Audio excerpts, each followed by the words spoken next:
Do you love a good story? Her American Story is a podcast for anyone who loves a good story. First and second generation American women share their American experience. Sharing our stories helps us to relate to one another, build understanding, as well as provide representation for those that need it most. I grew up in a smaller American town and lacked representation in my community and simply in media at that time. I created something I wanted to hear. I hope this podcast reaches those that need it most, as well as serves as a collection of simply interesting stories. Listen wherever you get your podcasts. Follow me on Instagram and Twitter at HerAMStory. Everyone has a story. Share yours with me. Email me at heramericanstory@gmail.com. This podcast is part of the Big Heads Media Podcast Network. Go to bigheadsmedia.com for more great podcasts. And now, on with the show.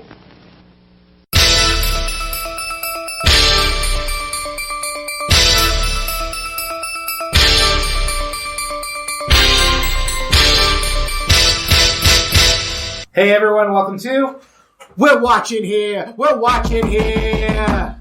This is Opinionated Movie Talk with Chris and Perry. My name is Chris Williams. With me, he is the Hobbit, the Desolation of Smaug. To my Batman v Superman, Dawn of Justice, Perry Cyber. All right, again, I've never wanted to be either of those things, but comparatively, yes, I will take that. Very good. I don't know which one I would take. I don't know which one I would take. Those are really two of the worst film viewing experiences I have had this decade. Which is saying something since as I said last episode, I put the Lord of the Rings trilogy on my best for the last decade. Mm-hmm. And I love Peter Jackson's first trilogy. I hate those three Hobbits. They are still playing somewhere. But, oh my gosh, was I... And I saw the first one, and I saw it in 48 frames per second, which made it not better. And the most horrifying of all the press that came out around that, and oh my god, there was so much press. When Peter Jackson started talking about how, I can't even look at things at 24 frames per second anymore, I'm thinking, you've ruined yourself. You have ruined yourself. I don't know why I need to pay attention to anything you're going to make from now on. Ang Lee's the same way, and I love Ang Lee. The holy shit has that guy got on the 48 frames per second. Also, just talk about the other movie that I mentioned, another best of the decade contender. One of my favorite moments of moviegoing. I hate this because I believe I did it and I don't remember doing it. It's really not like me. But go ahead and tell the story. Favorite moments of going to a movie this decade is leaving Batman v Superman press screening at the same time as you. One of the press attendees asking the press representative, asking, "Hey, can we get a quote from you on this?" You just kept walking there. No. I'm not pleased with my behavior in that moment. But it's understandable. I feel very bad about that. If I really offended whoever asked that question, I'm so sorry. You're just doing your job. Maybe I understand that. Maybe they asked you if you liked the movie and you said no. Please tell me that had to have been it. I can't believe I would have never because I would have just said it didn't come off as rude. It came off as I hate the movie. Okay, good. I'm glad. Which is the right response. Oh yes. But we're not going to talk about bad movies right now. We're going to talk about good movies. I hope you are caught up with our 10 through 6 best of the decade. If not, listen to it after this or go back. We'll give you a quick refresher. But we're going to get through 5 through 1 today. Perry, before we start, what was your 10 through 6? My 10 through 6 was from starting at 10, Martin Scorsese's The Irishman, David O. Russell's Silver Linings Playbook. At number 8, we have Martin Scorsese's Silence. At number 7, we have Jeff Nichols' Mud. And at number 6, we have Richard LaGravenese's The Last 5 Years. And my number 10 was John Carney's Sing Street. I had a tie at number 9 with Martin Scorsese's Wolf of Wall Street and Silence. Number 8, I had Jordan Peele's Get Out. At number 7, I had multiple directors with Into the Spider-Verse. And with number 6, it was Wes Anderson's The Grand Budapest Hotel. Perry, this is it. Last 5. What is your number 5? Number 5 is the film for me that, looking at this list, it is the film that was the greatest, the greatest commingling of art and commerce I think that was achieved this year. It was a film that I saw that was, I don't use this phrase lightly. I'm using it literally. It was breathtaking. It was a genuinely awesome sensorial experience to see it for the first time. And it walked out, and I shouted at everybody until it came out that it deserves to make $400 million and win every Oscar imaginable. And it almost did. And that is Alfonso Cuarón's Gravity. Oh my gosh, I had this on my list until I took it off. Go ahead. Gravity, I've never seen anything like it. I have never seen a homemade film that has the sweep of an epic. It is such a beautifully directed movie. Everything you're seeing matters. And in just 90 minutes. It's so short. It doesn't feel like 90 minutes, because it is so vast. And it is such a rudimentary, we gotta get from here to here story. Again, just told with, just an enormous emotional weight that is, of course, jokingly counterbalanced by the fact that there's no weight in space.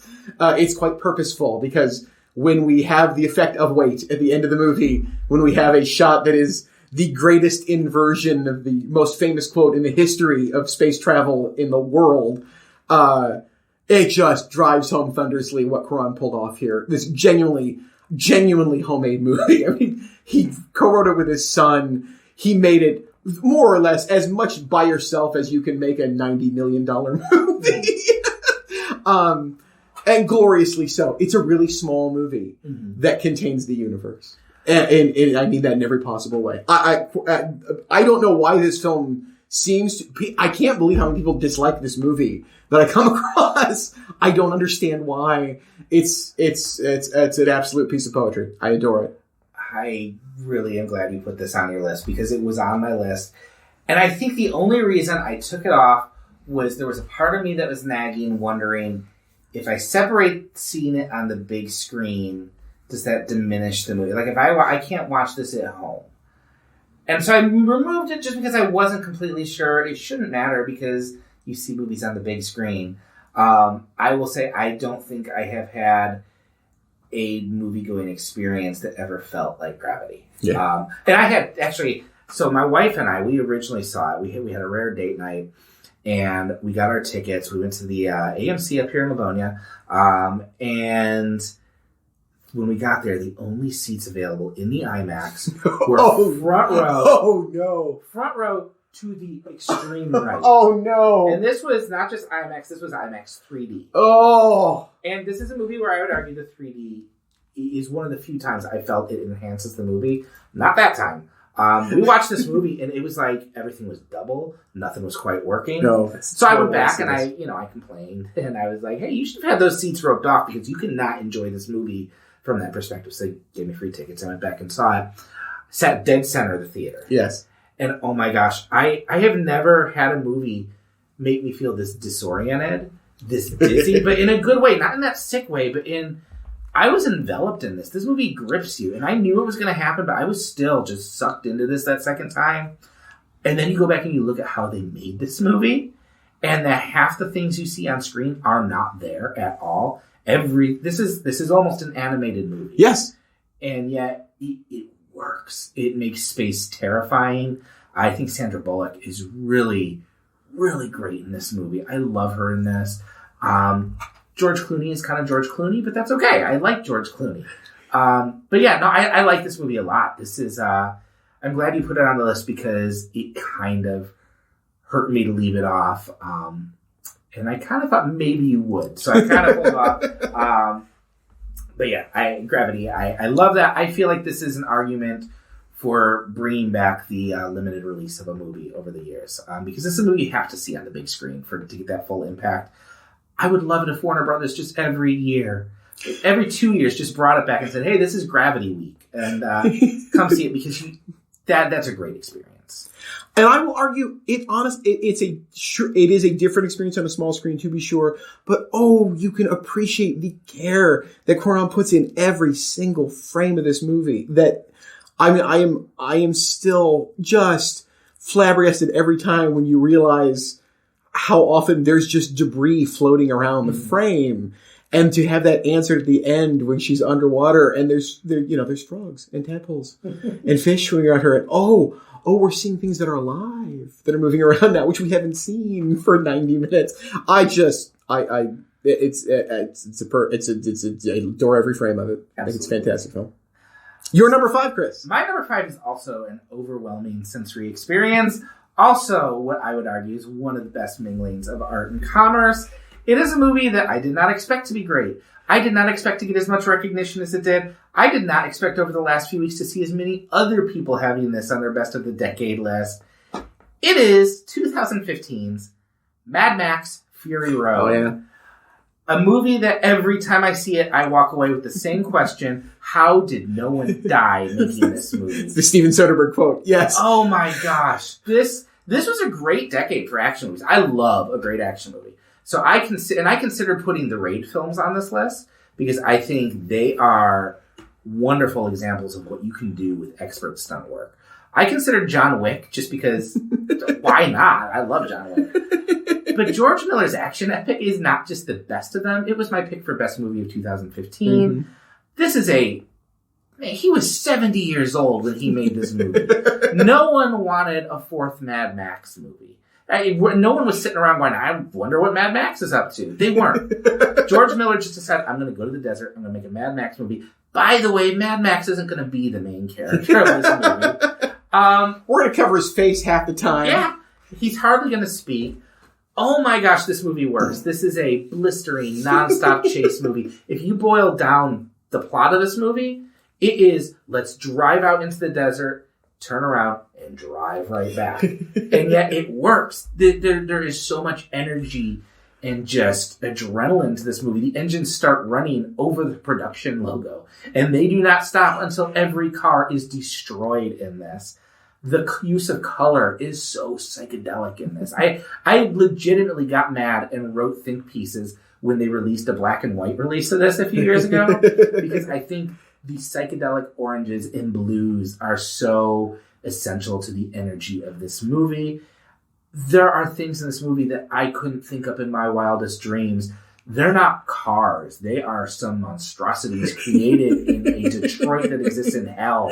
There's a man dangling from a vehicle, brandishing a guitar that doubles as a flamethrower. This is my job I want after I retire, by the way. Yeah. I just someone strap me to a car, I will play your fire guitar all day. But that's not even the weirdest thing in the movie. Not even close. Yeah, I love this. I love the energy. I love that he used practical effects whenever possible. There's a lot of CG, but a lot of the stunt work is practical, which we don't get a lot of anymore. And if you compare that to some of the Fast and the Furious, where they use a lot of CGI these days, you can tell the difference. This came out, it's the same year as the Fast and the Furious, where they were parachuting cars from airplanes. And it's like it looked at that movie and said, oh, that's cute. And then decided to do this. But it's also a legitimately, I would argue, great movie. The world building in this is so phenomenal. They do not have a lot of exposition that just explains, oh yeah, we use humans as body bags or as blood bags. We this guy uses the... They show you all this. This is world building that you see, and you begin to understand how this world works. This is a movie that was addressing women's rights and the patriarchy before Me Too was a hashtag. Mm-hmm. This gives Charlize Theron maybe not her best acting performance, but her most iconic role, I would argue. And she's fantastic, and she's always fantastic.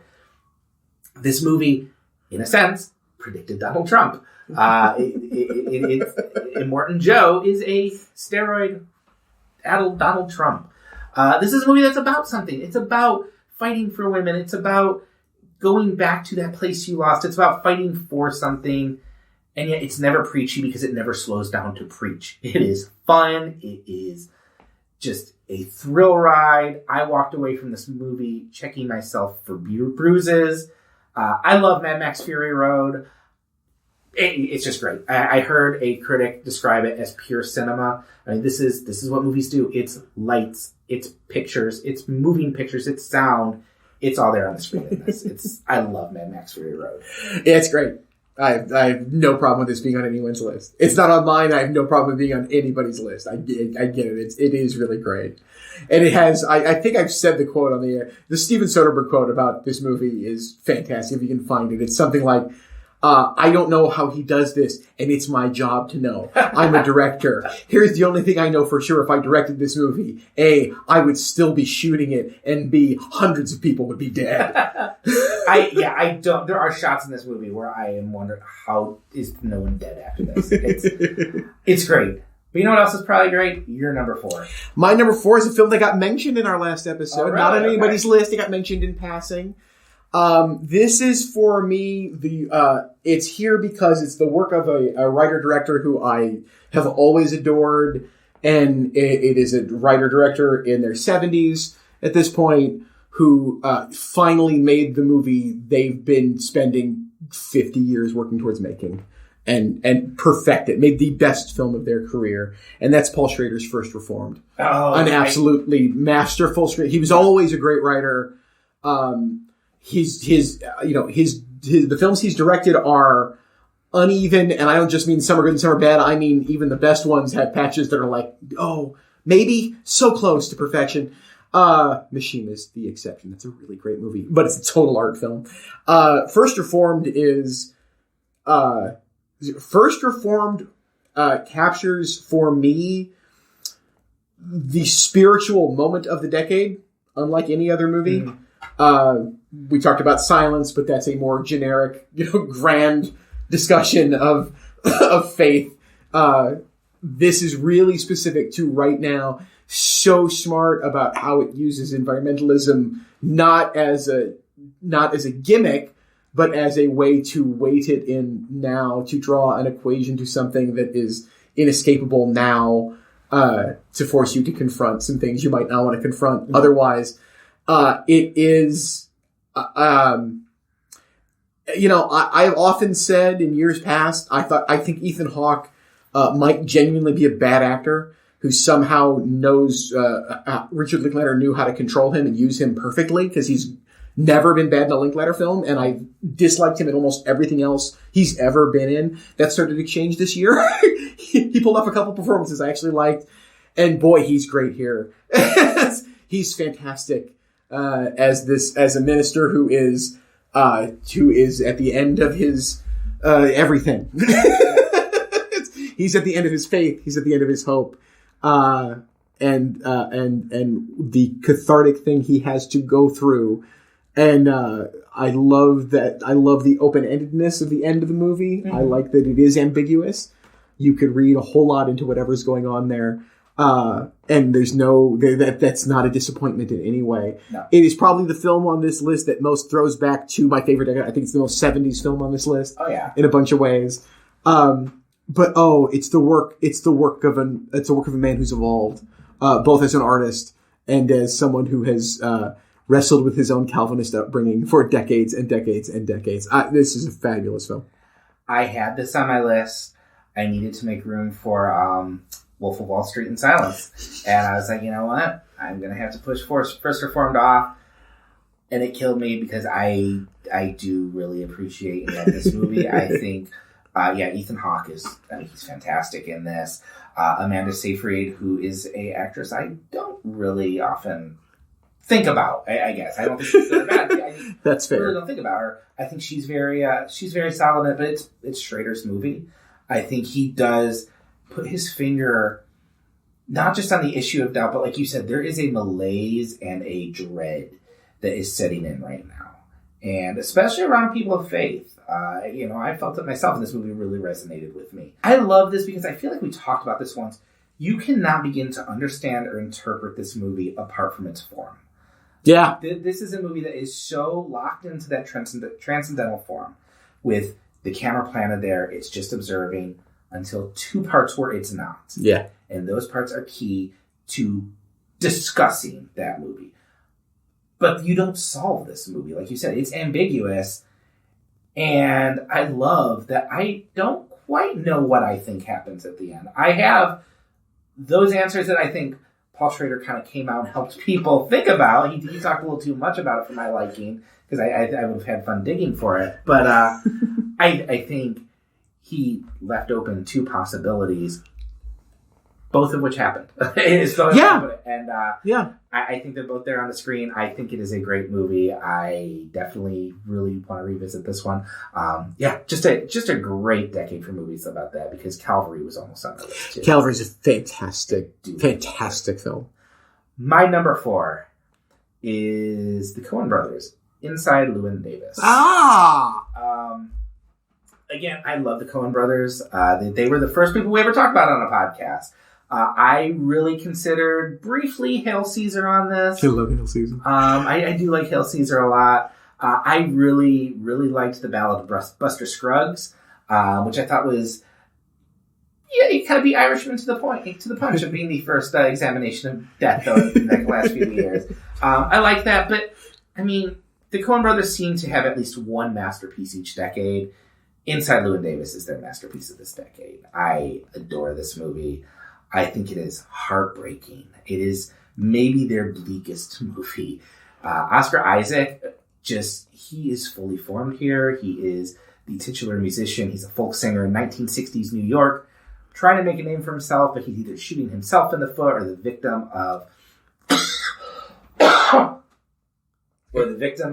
kind of the unpredictabilities of artistic life. This is a movie just about, if you want to be a creative person, this is a movie to watch and think, do I? Because it is constant heartbreak. It's constant failure. There is a heart, the scene I think about so much is when he sings his heart out for F. Murray Abraham. Is that who it is? Yeah. Okay. It's been a while since I've seen this one too. But and he sings his heart out, and he does a beautiful song, and it's just not commercial. I don't hear a lot of money in that. Yes. I don't hear any money in that. There is a road trip with a jazz singer played by John Goodman that ends up with an overdose. There is, again, spoiler, but there's the last scene in the movie, which mirrors the first scene in the movie, with Llewyn being beaten up in an alleyway after playing his heart out in an act. And what you hear going on inside the club is Bob Dylan taking the stage, and he'll be the one to walk away with the fame that night.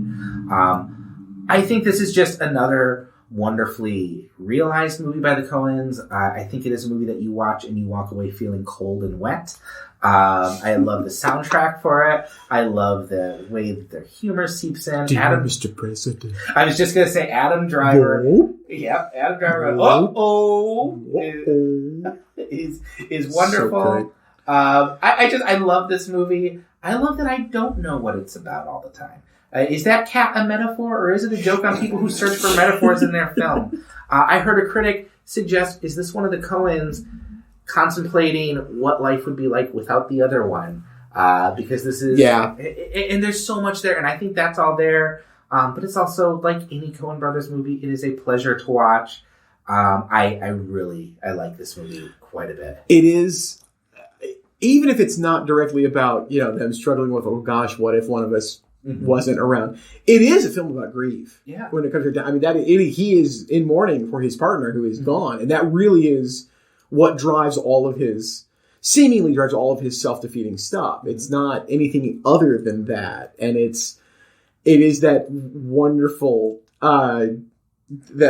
terror of, what if you weren't good enough to turn all of that pain into art that could sustain you. How do you live with that? And that's what makes this film a nightmare and horrifying, and the closest thing to, as I saw it at the time, and I think it less now, although I still think it's a pretty good shorthand description of it. It's, for me, it's their redo of Barton Fink.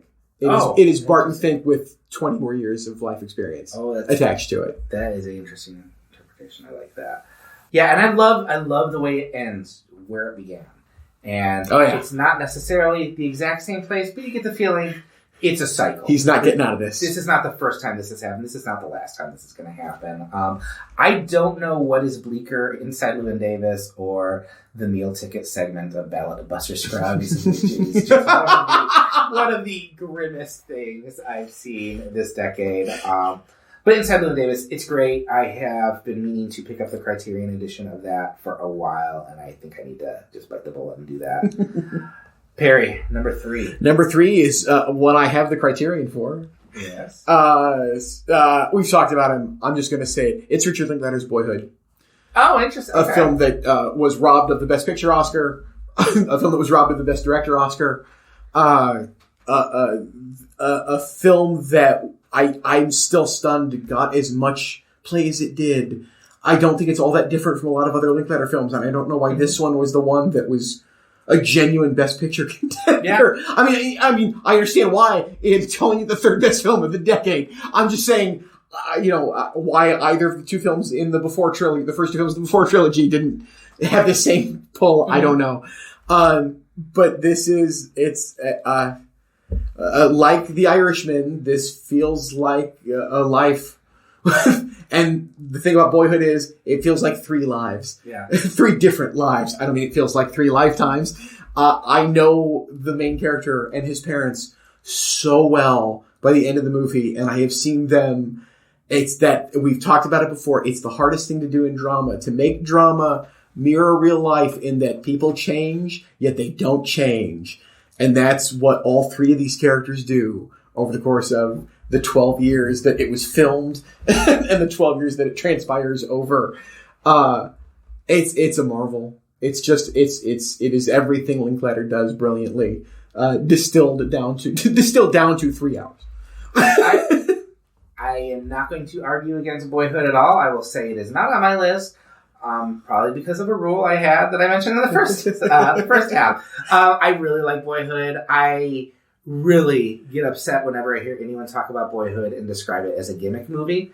Because it is absolutely... There is a way to do that filming over 12 years as a gimmick.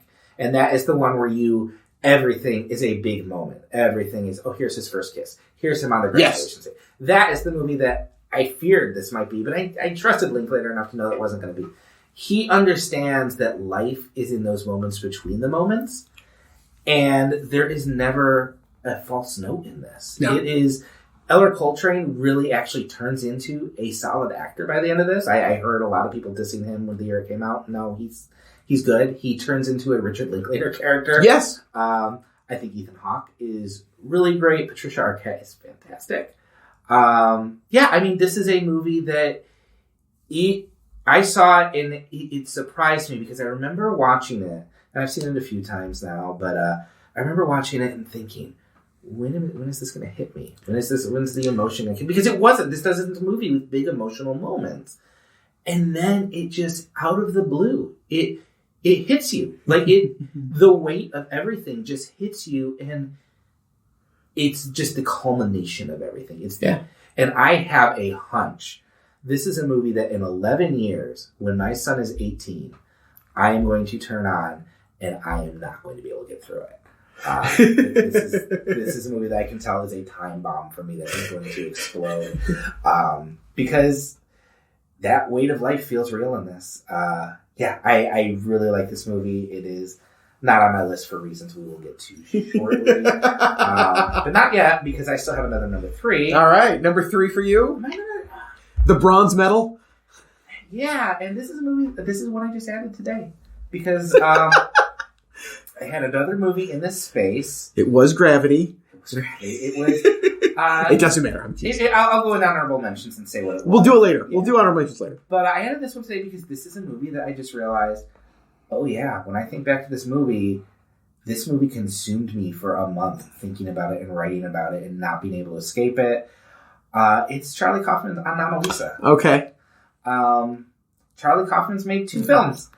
They are both among the best films of their decades. I really still think often about Synecdoche, New York. And Anomalisa, which is a collaboration he did with Duke Johnson, it's done the same. So this is a movie, no one saw this movie. So I'll just say it's David Thewlis voices Michael Stone. It's a stop-motion animated movie. Michael's a customer service guru stuck at a hotel in Cincinnati where he's speaking at a convention. He's suffering from depression, and I love that Kaufman brings this to life by having every other person look the same and speak with Tom Noonan's voice. It's fantastic, and I've never had clinical depression, but we all go through our spells, and that is the feeling that everything is the same. nothing has variety. It's just bland. And Michael's trying to snap out of this by pursuing a fling with an old flame, and then he hears a new voice. And it's Jennifer Jason Leigh's Lisa. She's a conference attendee, and most of the rest of the film takes place in Michael's room as he attempts to bed her and escape his rut. I had a really complex reaction to this when I saw it. I remember. We saw this at a screening day. This had been a movie that people told me, oh, you need to see this. And I went in with very high expectations because I like Charlie Kaufman's scripts. I like Synecdoche, New York. And I remember leaving feeling just off. Just like, I don't think I like that. That was unpleasant. And I walked out. I walked out after it was over. I didn't walk out during the movie. And I remember the screening rep asked me, what do you think? I'm like, it's just weird. I don't think I like that. And then I was driving home, and I could not figure out why I kept replaying that movie in my head. And I realized it's because I don't know that I'd seen a movie so proficiently bring the feeling of depression to life. And that I was trapped in that headspace with him. And it's actually a very astute look at that. It is a movie about a man trapped, a man trying to find a way out that, because this is a Charlie Kaufman movie, you know there's not a way out. You know that reality's gonna crush in, and Michael's own worst tendencies are going to creep back up onto him. But it's not a movie with twists or turns. It's just a movie that plays out like real life, like happens when we think we want something, and then that thing we get doesn't make us happy.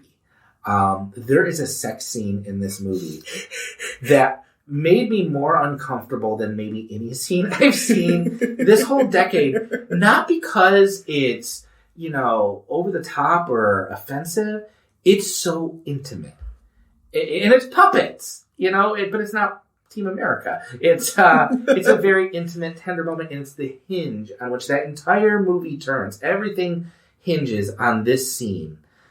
And everything after it is just this horror that starts to dawn as you realize what the answer is going to be for Michael and what satisfaction this is really going to give him. It sounds like it's a slog. It's not. It's a very funny movie. Charlie Kaufman's a very funny writer. There are nightmare sequences that I think are very weird and funny. There are people falling apart. The gag of having, or the act of having Tom Noonan voice everyone is sometimes very funny in practice. But it also, there's no easy answer at the end of this movie. This isn't a movie where a character overcomes an obstacle. There is a sense in which Michael's problems are worse at the end of the movie than they are at the beginning of the movie. And not because anything horrible has happened, but because what he thought was an out is not an out, and he doesn't know what that out is. I also forgot to mention, it's also a weird movie in which he buys a gift for his son at a Japanese sex shop. It's a very Charlie Kaufman touch. That's a very Charlie Kaufman touch. It's a weird movie. It stuck with me. It was a movie I went from not liking to putting on my top 10 list to not being able to stop thinking about. It is a movie I am almost afraid to revisit, because I'm afraid that maybe I built it up in my head. But I can't deny the impact this one made on me. I also just need to call out Jennifer Jason Leigh in this movie. Her voice work is incredible. There's a scene where she sings Girls Just Want to Have Fun, and it is weird and funny and sweet and tender all at once. I really like this movie. It's one that really resonated with me. This has to be the best movie in history to ever come from a radio play. Yeah. Yeah. I love this movie. I loved it. I loved it when we saw it. I think it's great. If for all the reasons you said, and because for me, as someone who just loves to watch a filmmaker develop, for me, Synecdoche, New York was problematic in that what else could Charlie Kaufman possibly do? Yeah. It just seemed like the magnum opus. It seems like the film you make 7 films into your career, not first. Yeah. And I was like, I don't know how you followed this up. You covered it all. Everything you've been obsessed with, you've now done. There's no other room. I don't know where you go. And to wait 10 years and go puppets was a really great choice. A really great one, because it is a fantastic. It's a great movie. it didn't make my short list, but I was so happy to stumble across it again when I was going through my list. I remember seeing it going, oh, I like that movie. I really like this one. And I'm really excited. As I said, Charlie Kaufman has a new movie coming out on Netflix this year. I just looked up today. Netflix announced in November that it'll be out first quarter this year. So all right, we might have to talk about that when it comes out. We can do that. Perry, we got 2 left. We got 2. What is your number 2? I think I said it the last episode. I'll say it again. When I was before I started going through my entire lists of everything I saw this year, I kind of knew these 2 films would be my top 2. Okay. And I kind of figured they'd be in this order. And I was right, Chris. I talked earlier, last episode with Mud, where I said I wish that the Pulitzer Committee would give out prizes for screenplay. Not every year, just when it's really deserved. And boy, if anyone in the decade deserved a Pulitzer Prize for screenwriting, it's Kenneth Lonergan for Manchester by the Sea. A film that utterly devastates. Yes. I have no other word for it. It is my favorite performance by the year by an actor in a leading role, Casey Affleck. Again, we talk about this thing. There's a difference between a lot of actors are comfortable being unlikable. Almost nobody wants to be unsympathetic, and it is very hard to be unsympathetic on screen without looking like you're forcing it, because people don't want to just be naturally unsympathetic. It's a really hard thing to do. De Niro does it beautifully. And Casey Affleck does it here to perfection. I talked about it over and over every time I talk about this movie.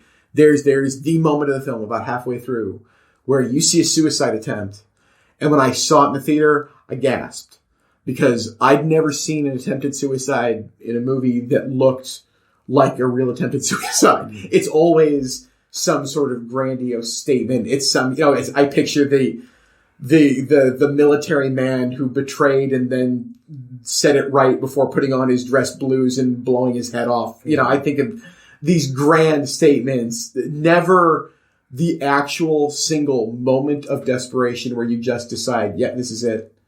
And it horrifies me every single time. It doesn't lose an ounce for me seeing it over. And I've seen this film like at least a half dozen times now. Wow. I love it. I think it's absolutely masterful. Kyle Chandler had a hell of a decade. Oh, yeah. Between this and Wolf of Wall Street alone, that's 2 different yet similar performances. It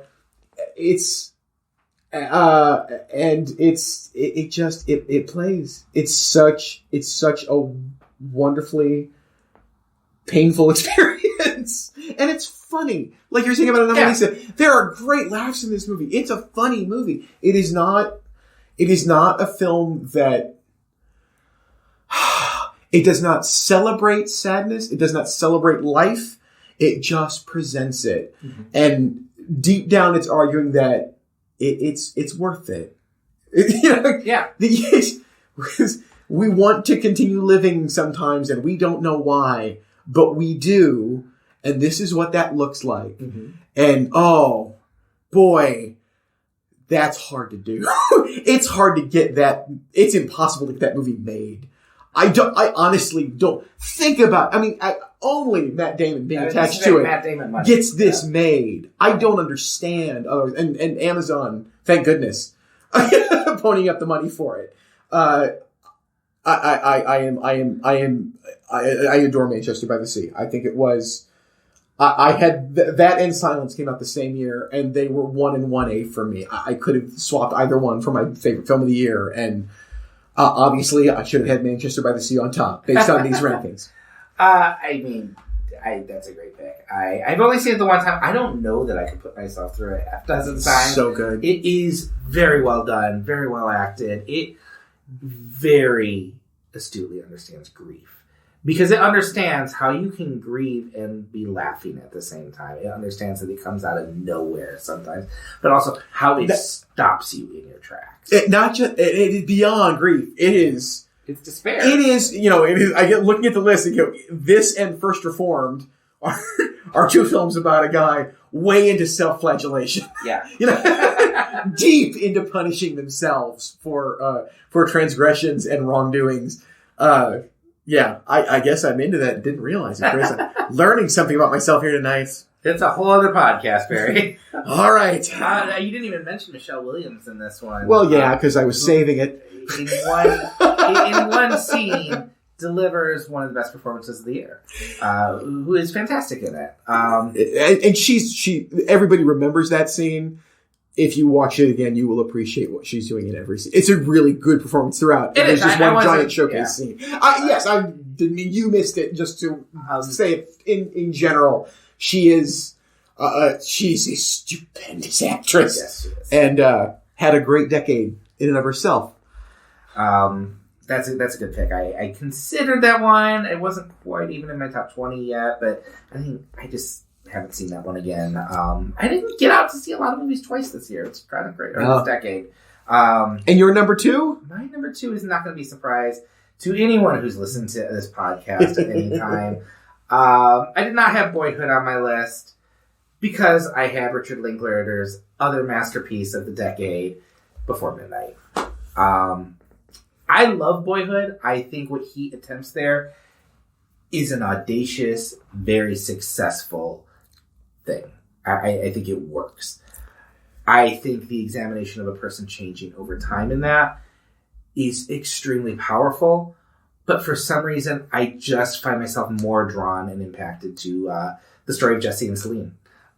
It's just my personal makeup that when I thought about it and I weighed both of them and really at one point was, well, Boyhood is really the more challenging film and probably the bigger cinematic achievement. I'm like, yeah, but I remember how I felt after Before Midnight. And I know what movie is the right place in my heart. I love this movie. We've talked before, I have a lot of love for this series. This catches up with them in Greece 9 years after the reunion in France. They're a couple with twin daughters now. What I love about this movie is, first off, I didn't want this movie. But we've talked about this before. I did not want to know what happened after Before Sunset. Because I thought there was no way you could do it without ruining that ending. Anything you show me is just going to ruin that ending. And yet it doesn't. Because it deals... It doesn't just say that's a happy ending. There are consequences to decisions made in that by Jesse. And they echo throughout this film. And it is how that decision really is this kind of unacknowledged thorn in their relationship that pricks at different times and can cause out conflict. I love this series because, yes, you are going back and seeing how Jesse and Celine change over time. But when you revisit these movies, when they come out every 9 years, you are also grappling with, oh, I've changed in these 9 years. I am not the same person. And I have a really different relationship now. When I go back and watch Before Sunrise, I watch it with different eyes than I did when I first saw it. Sure. And I love that because it forces me to confront how we've changed. When Before Sunrise and Before Sunset came out, I was single. I saw this one as a married man with one kid. And this movie kind of grapples with things you realize once you've been married, which is this romantic idealism that we have. It turns into realism after a bit.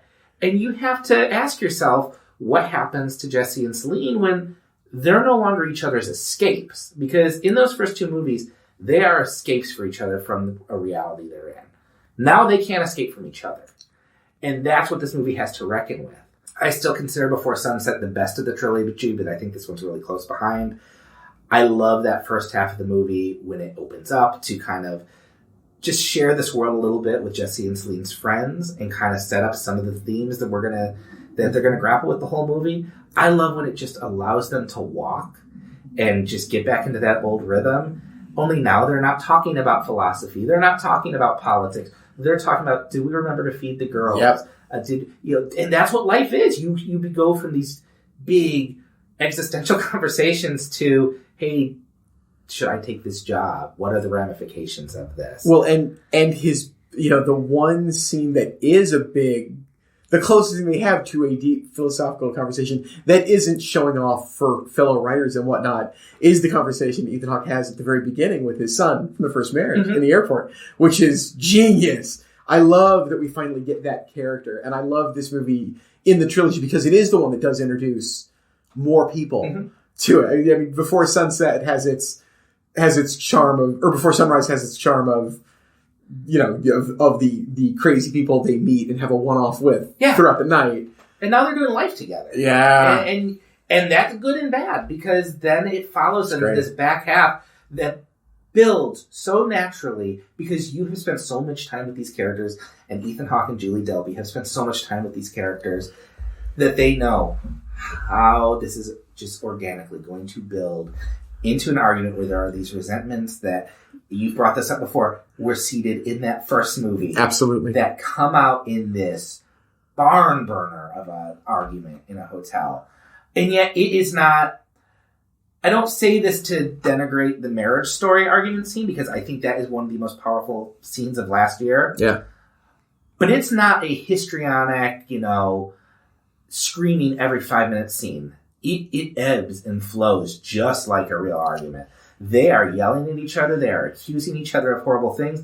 And then they stop and they calm down and they talk. And then someone, usually Ethan Hawke, can't shut up and says the wrong thing or picks and digs. And they're picking and digging on things that we understand because we've watched them for 20 years. Yep. I think that is fantastic acting. I think Julie Delpy is fantastic because she often has to be the one who might look a bit unreasonable. Except I don't think she is. She has legit concerns, and Ethan Hawke can play a dick really well if he wants to. And there are times Jesse is a dick. And it's this argument that feels real, and then you feel so much involvement in, because I feel very protective of these characters and this relationship, because their relationship has informed my outlook on relationships. And so I don't want to see them in conflict and tension. And then I watch this with my wife, and we're sitting there needling each other like, that's you. That's you. And it's like, holy shit, this movie feels real in a way, not in a way that's different than the others, but it's a different kind of realism. I have friends who do not like this movie because they love the first two so much that they don't like to see the characters going through the tension. And they don't like that it feels like, why do we have to watch them at this moment that's tearing their marriage apart? And like, I don't think that's what this is. I think we are eavesdropping on a moment that happens in every couple, and they are having it out. And then at the end of the movie, we're kind of left to consider what might happen. But I think it ends on a very romantic note, which is love is not this moment where you meet someone and have a great moment and walk through a city and everything's great. It is the person I'm with, sometimes I can't stand them and they can't stand me. And that's okay. That's what this is. And we're going to work through it. That last scene of them sitting at the table, kind of having a tentative truce, is, I think, the most romantic movie in the whole trilogy, because there are stakes and there is work involved in that. I love this movie, obviously. For me, one of the most genius things about it, and I just thought of this recently, is that the easy movie... The easy insult that he could throw at her at any point, and doesn't even hint at it, is that, he came back after that year. Yeah. He was always there. And the fact that he doesn't throw that at her is the mark of a very confident writer in the three of them. Yeah. And also the mark of a really loving marriage. Yeah. Because that would be an ender. Like, there is no way that if you throw that out, it's over. Mm-hmm. You've given her every reason to shut down. Yep. Even though you're right. And we know that Jesse loves to be right. I love that I know these characters well enough by now that they give us enough information about what each other thinks the other person's done. Yes. And you can both say, yeah, I could see that. But also, I don't think I believe that. Like, I don't know. And it just speaks to how well these characters have been developed over 3 films. I don't know if I want a fourth. I do. I wanted this one, and I'm ready for another one in 2 years. I would happily show up for it. I've heard a lot of talk that this is kind of the trilogy, and I don't know how much of that's just marketing speak or whatever. I would be happy either way, but if this was the last of it, I'd be like, yeah, that's a good note to leave it on. I think Linklater kind of likes the returning to it of it all. And yeah. So I'm sure we will talk about this movie again on the podcast. Undoubtedly. But Perry, that brings us number one. What is... I think I know. I'm fairly confident we know each other's number ones. I certainly do. Yes, my number one is a movie I love so much. We did a whole episode on it. We did. And that is Sarah Polley's Take This Waltz. I just think it is the most emotional film I saw all decade. It is 10 years old. 2011. Yeah. And it has stuck with me forever, and I have returned to it. I've seen this film 10 times easily. Every time I have the same just raw emotional response to it, even though I know what's coming. It is so sad and so funny, so sexy, so smart, and so Michelle Williams is, as we've been talking about, so willing to be unsympathetic and not going out and hunting for it. Mm-hmm. Just portraying an immature young woman, young adult. I feel no reason. I don't know why I feel the need to harp on her being a young woman. An immature young adult who finds out that she doesn't want what she thought she wanted. And we're giving just enough of a coda at the end to wonder if that's really going to ever change for her. And that's what makes it great. It is not a love story about escaping a marriage that you don't want to be in anymore. It is, like Manchester by the Sea, an absolute perfect character study. I know this person by the end of this movie so well, and I recognize the best and worst parts of herself in me. As with Manchester with him, I recognize the best and worst parts of myself in him. I can see it. It makes the universal specific and the specific universal, which is always what cracks open a movie or any work of art for me. Take This Waltz. See it. If you haven't yet, oh my gosh, see it. Yeah, I mean, I cannot argue with that pick. That is, I am glad that you beat the drum so hard for this movie. Because of the fact that it seems to have disappeared. Oh, yeah. From not just, I mean, it was never going to be a giant hit. But even critics, I don't hear a lot of discussion about it. Which is a real shame because I do think, I had it as best of the year that year it came out. I've talked before, this movie messed me up when I saw it because it goes places that most movies are kind of hesitant to go to.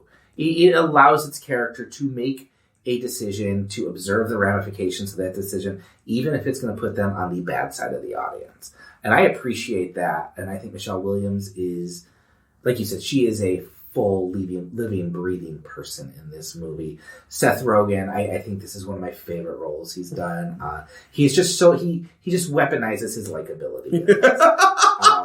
And Seth Rogen's a very likable guy, but I think this is the first time where I don't feel like there was the crutch of he's just a goofy stoner. Like, he's a good guy in this movie. He is a good person, and you both don't want to see him get hurt, and yet you can also kind of understand why Michelle Williams' character might be getting a little bored, might be wanting something to... I get it. I talked about that before, that scene where he explains his gag with the water. Oh, so heartbreaking.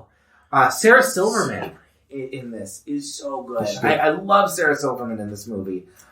Shout out to Luke Kirby, who's doing fantastic work on Marvelous Mrs. Maisel. That's what my wife says. Oh, so good. Love the show, and he's fantastic in it. The other thing I think about when I think about this movie, and it's a weird thing to think about, but it sticks with, it is a very colorful movie. Oh, yeah. That just stands out to me. This is a gorgeous movie, which you don't always get from low-budget indies. There's a lot of care in this. Sarah Polley, I don't think anyone is making movies about complex relationships as well as her. Between that, Away From Her, Stories We Tell, I'm glad you have that pick on your list because I really feel I'd love it if people discovered that movie. My number one is also, it's going to be fairly obvious if you've heard me talk, if you know me. It's very obviously Cats. I knew it. Called it. I mean, Tom Hooper, he's just It's Tree of Life. It's Terrence Malick's Tree of Life. It's the cat was caught in the Tree of Life. Got it. Understood. Lewin is the cat. Nice. Nice. No, Tree of Life. I mean, this is a movie I've talked about on this podcast. This is a movie that I at once feel like I still have so much to learn about it and unpack in it. And yet I don't feel it's inaccessible. I just feel like it's a mystery I keep returning to. And it keeps reading me. It is I consider revisiting this movie a purifying experience. Because I watched this movie and I just let it wash over me. I mean, this is a gorgeous movie. This is Terrence Malick before that camera just turned into a twirl machine. And there's a lot of twirling here, but it feels like a Holy Spirit in this movie. The way the camera floats around Jessica Chastain, observes every little bug in the grass, just really takes in those Texas afternoons. I love this movie, obviously. It is one of my top 5 movies of all time. This is a movie that asks me to ask questions about my place in the universe, where we fit into this whole long role of the cosmos. I don't feel the same after I watch it. I feel like I've been cleansed in a way. I feel like every decade, maybe, we get a good retelling of the story of Job. Because A Serious Man was our one last decade. So good. But this opens up. I mean, the key to this movie is understanding a quote that it gives us at the beginning from the book of Job, where Job is complaining, about everything that's befallen him. And God shows up and, in the book of Job says, hey, were you here when I created everything? Were you here? And this is what Malick does. He takes this grieving family, this woman who is pouring out her heart after she lost her son. And this whole movie is a prayer of her seeking to understand how this life she's devoted to God, what it means when he takes away.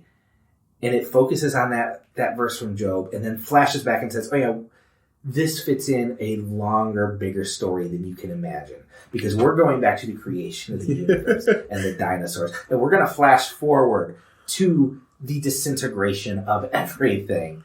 And then we're going to meet up with Sean Penn in the mud for some reason. I still don't get that.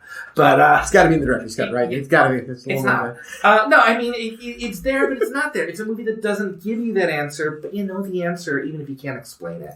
It's a poem. It's a long poem that I love. This is a movie where Malick talks in ellipses. He lets his characters talk, and then he sits and he observes and he swirls that camera around. And it doesn't feel yet like he's navel gazing the same way he did subsequently in Night of Cups or Song of Songs. I love Brad Pitt in this movie. I think, especially in the director's cut, you just see how well formed a performance that is and how well thought out that character is. I think he gets a little bit of short shrift in the theatrical cut. Jessica Chastain is she's magical in this. I really love her. This is a beautiful movie. It's a movie I have a hard time talking about because you have to experience this one. You have to watch it, turn up the sound, let it wash over you. I dig this movie. I know you do. I am not surprised. I figured that'd be your number one. Yeah. I mean, I thought about not having it number one just because I was like, that's too obvious. But sometimes you gotta go obvious. But that's our top 10 of the decade. What honorable mentions did you have? Well, like you, I almost cheated and dumped together not only the 2 Scorsese films you did, but all 3. Okay. I thought about adding Wolf, and I thought about having all 3 of them be my number one. Okay. But then I realized none of them are that. If I'm asked to name who had the best decade ever, it'd be Marty, and that'd be really easy to say why. So the 2 films that I cannot believe aren't on this list are Wolf of Wall Street and Fruitvale Station. I can't. I hated that I couldn't get Fruitvale Station in there. I don't know why I couldn't. Another day I might have. It's just truly. Those were the 2 that really hurt. They are the other A pluses that I just couldn't cram in there. But also up there that I'm not shocked they weren't there, but I would have liked to have made room for them. I have argued for almost the entire decade, I think Steven Soderbergh's Contagion is woefully underrated. Oh, I love Contagion. And a Contagion brilliant, one of the great post 9/11 movies. A film that gets at all of his political leanings in the best possible way to me. Mm-hmm. I also love Magic Mike from this decade out of him. Love Stories We Tell, Social Network holds up and is fantastic, and almost that might just be familiarity, keeping it off the top. I mean, it's so... I know it so well. I've seen it so many times. It's one of my oldest daughter's favorite movies. We quote it constantly. It's great. The Big Short, I think, is genuinely... I rarely want to call something groundbreaking, but that gets pretty damn close to being genuinely groundbreaking in pulling off what it's doing in that movie. It was groundbreaking, and then they took that concept and wrote it right into the ground. Yeah, I love American Hustle. I sat there knowing, gosh, I know the cooler film thing to do would be to have Roma on this list, but I just think Gravity is more perfect. I love Roma. Roma could have easily been in this list. So those are a bunch of my also-rans. Those are all good. Those are all fantastic. How about yours? There were a few you had that I, of course, mentioned. First Reformed was on my list for a while. Gravity was on my list for a while. Boyhood was on my list for a while. All great. I'm glad you had them on your list. The one that was on my list from the start was my number 2, and then I moved it back just because I don't feel confident enough in what I remember about it. Was Spike Jonze's Her. Oh! A movie that when I saw it, I was convinced I think about a lot of love, probably in decade lists. And when I saw it, I thought, oh, this is the movie of the decade. But I don't know enough if that's because I'm so taken with the movie or because I think it plays into so much of the meta story of this decade. You know, our how technology became more personal, we became more social. I didn't know enough. It's been a while since I've seen it. And enough where I don't remember my initial reaction to it. But I have a hunch if I watched it, I might like it. I really wanted to find a spot for What We Do in the Shadows. Because I do feel comedy gets really overlooked a lot of times on these lists. I had What We Do in the Shadows on until today when I put Sing Street on.